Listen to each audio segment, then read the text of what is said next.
Okay guys, here are our sound wave notes. They're on page 85 of our notebook if you're following along with me. So let's go ahead and get started. What is a sound wave?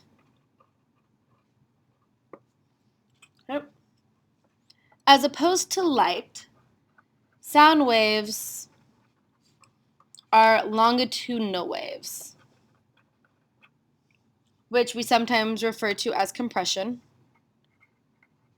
waves. And the reason that we can hear sound is because there are alternating regions of high and low pressure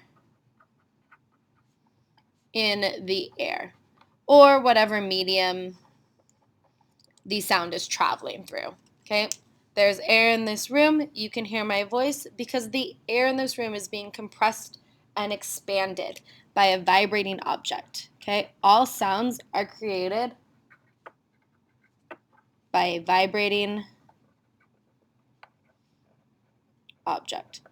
Most of the time, this is going to be vibrating too fast for us to see, but we can hear its effects. 1 hertz in sound corresponds to 1 vibration a second. Okay.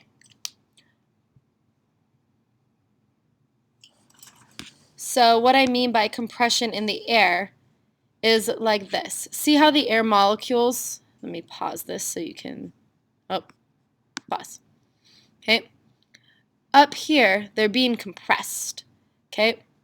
And then that compression moves and the molecules are expanded. It's a little bit of a lower pressure moving through there. This blue line is a pressure line showing high and low pressure. Okay. But you can see how that wave moves through. The air molecules go back and forth, compress and expand based on the wave. If we increase the frequency, it's going to be faster. If we lower the frequency, okay, well, wave speed is constant, but if we lower the frequency, the areas of compression get farther spread out. Okay? So we're going to go ahead and try to draw that. Start with an area of high pressure. Okay? And then an area of low pressure. And then high. And low. High. Try to make them evenly spaced.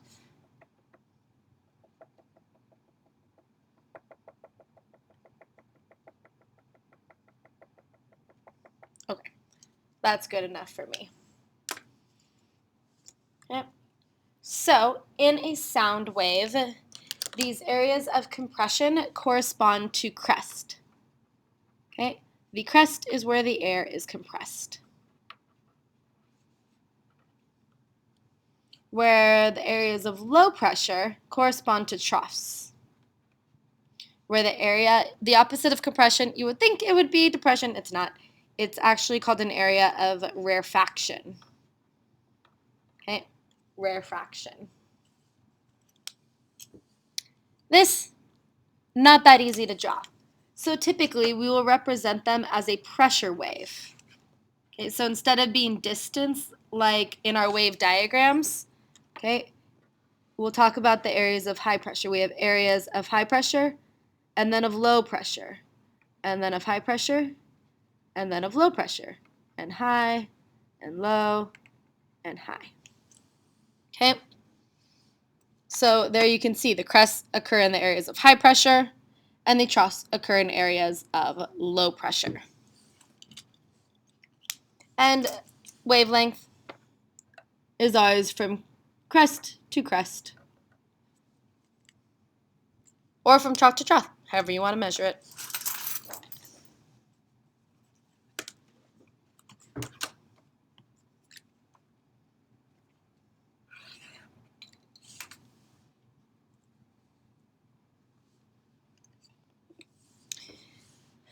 Sound waves we describe a little different than waves in general because so often when we talk about sound waves, we're talking about music. So how do we describe sound waves?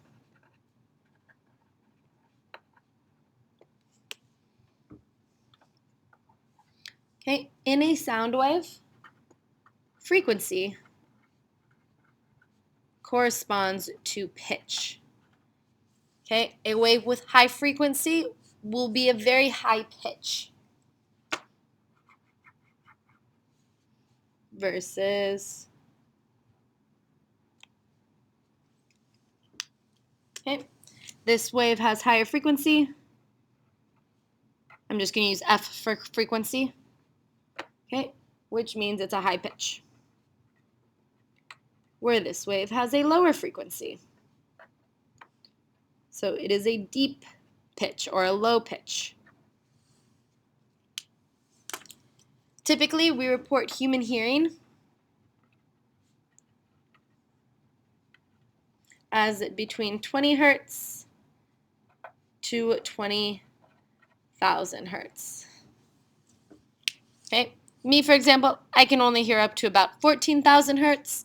The younger you are, the larger your range of hearing is. Okay. And amplitude, okay, let me show you guys what amplitude corresponds to.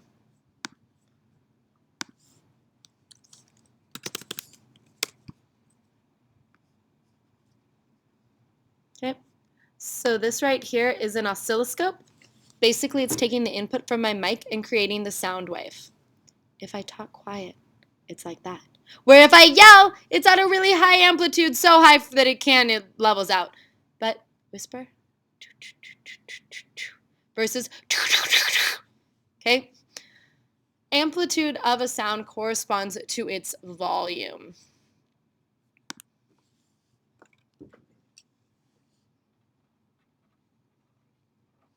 Okay? A wave with a high amplitude will be louder than a wave with a smaller amplitude, regardless of its frequency or speed. This one's louder, this one's quieter. Okay? Both frequency and amplitude affect the energy of a wave. Okay? The higher the frequency or the higher the amplitude, the more energy of the wave. Okay? So energy increases with higher frequency and amplitude.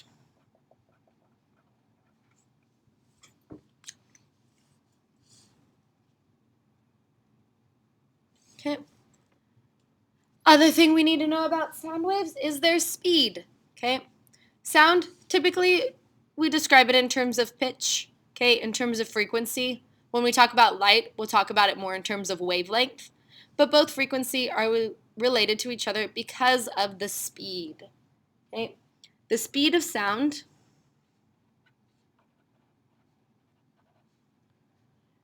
actually depends. Okay? Light always, well, okay, never mind. The speed of sound depends on the medium. Any wave, really.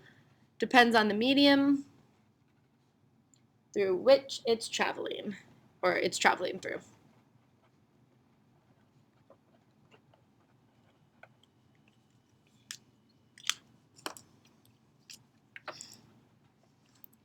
In air, the velocity of sound is 343 meters per second. Okay, that's in air at 30 degrees Celsius and sea level. If you have something more dense, like water, okay, water is more dense than air. The molecules are closer together. So when they compress and expand, they're more easily able to transmit that vibration. So the sound will actually travel faster. Okay, the denser something is, the better it is at transferring sound. it's actually 1,482 meters per second in pure water because water is more dense than air.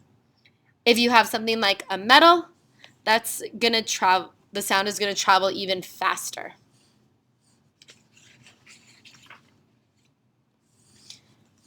Now, you noticed when I showed you the oscilloscope, we did not have pretty waves like this, okay? It looked a lot messier. And that's because sound waves interact with each other. So I'm going on to the next page.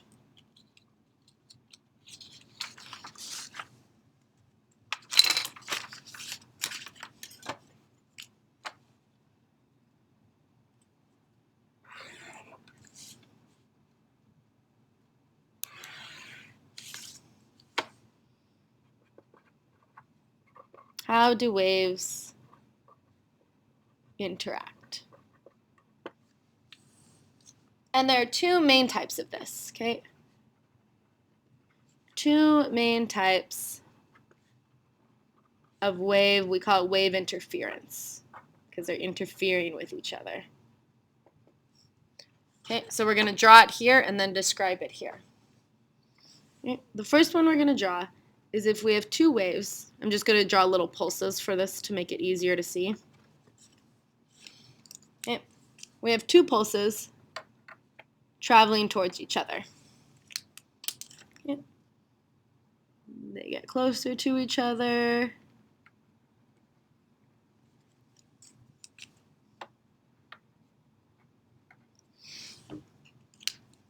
When these two waves meet each other, they're going to combine for a second, okay, until they continue on their way. And now, all of a sudden, we have a wave that is the combination, has an amplitude that's the combination of both of these waves. And then the waves will pass each other and continue on their merry way.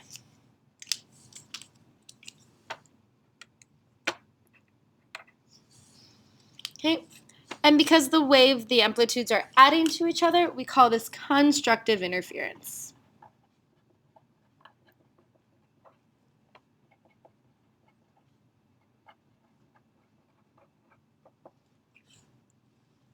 And it happens when two crests or troughs meet.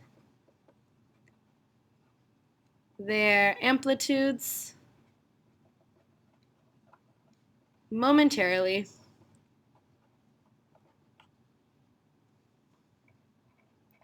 add.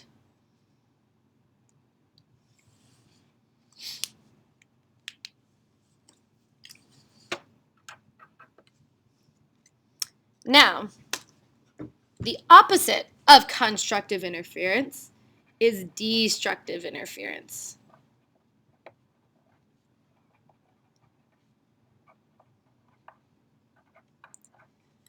Okay, this happens when the waves, instead of two crests meeting, you have them being out of phase. So a crest meets a trough. Okay, so there's my crest. There's my other wave pulse. Okay, they're traveling toward each other. When they meet, the wave is going to temporarily cancel out until they pass each other. Add the arrows to that so you guys can see it. Okay. So you got the waves, they're traveling toward each other. When they meet, they cancel each other out before they continue on their way.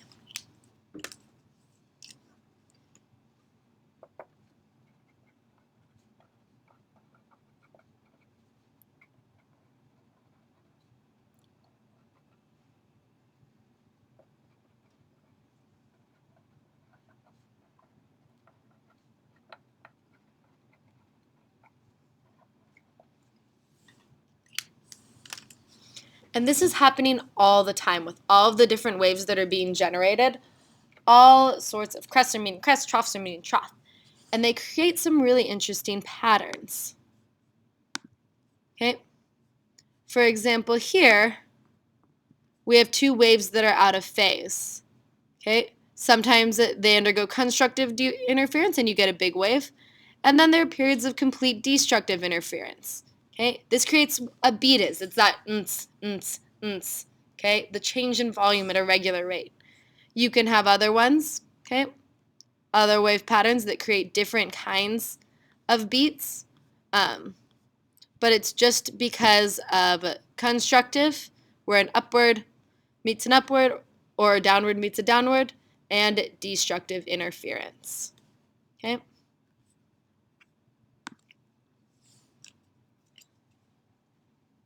So alternating, I'm going to do CI for constructive interference and destructive interference, DI. That's what creates beats. Okay. If you've ever tuned a guitar or tuned a piano or anything like that, you use the beats in order to get it to the right frequency, the right where you want it to the sound to be.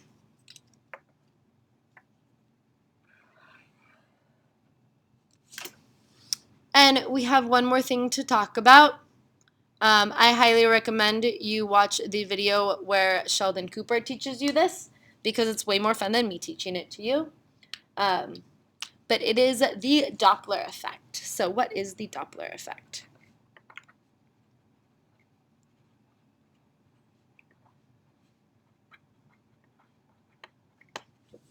Okay. So if you've ever had a police car race by you, or a train, or an airplane fly overhead, you've experienced the Doppler effect. You can hear when that source of sound, when that plane or that car is coming towards you, and you can hear when it's leaving. You hear that, okay? That's the Doppler effect. And it's created because the source of the sound is moving. When the source of a wave, okay, in this case a sound wave, is moving,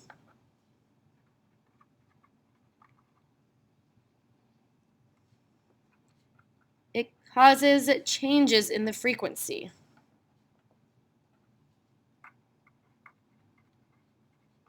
Okay.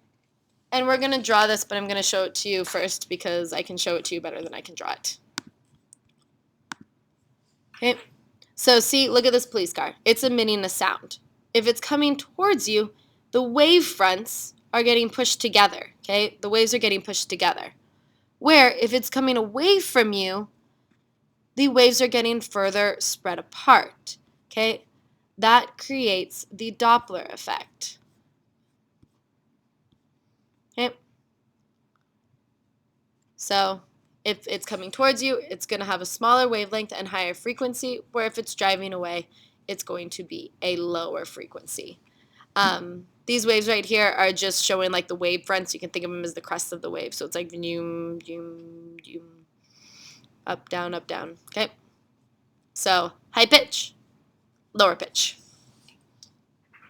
Let's go ahead and try to draw that. Okay. So if you have a stationary sound source, the waves are just going to come out in all directions.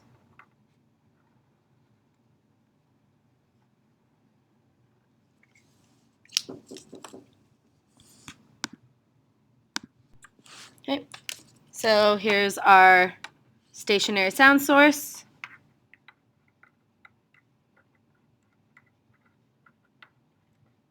Okay, and the wave sounds the same in every direction. Okay, just so you guys can kind of see, this is like the wave. Okay, coming out. Versus when you have a moving sound source,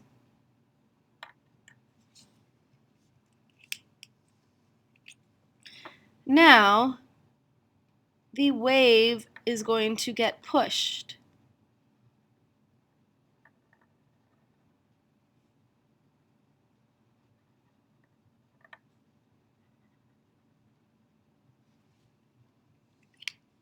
Okay, over on this side,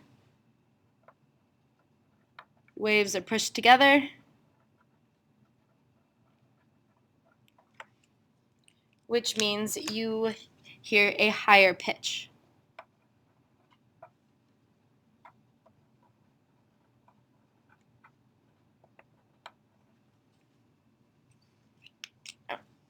This is our moving sound source.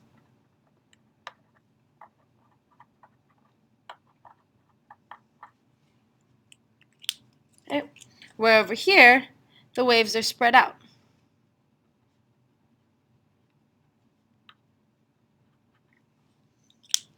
Which means you have a lower frequency / pitch.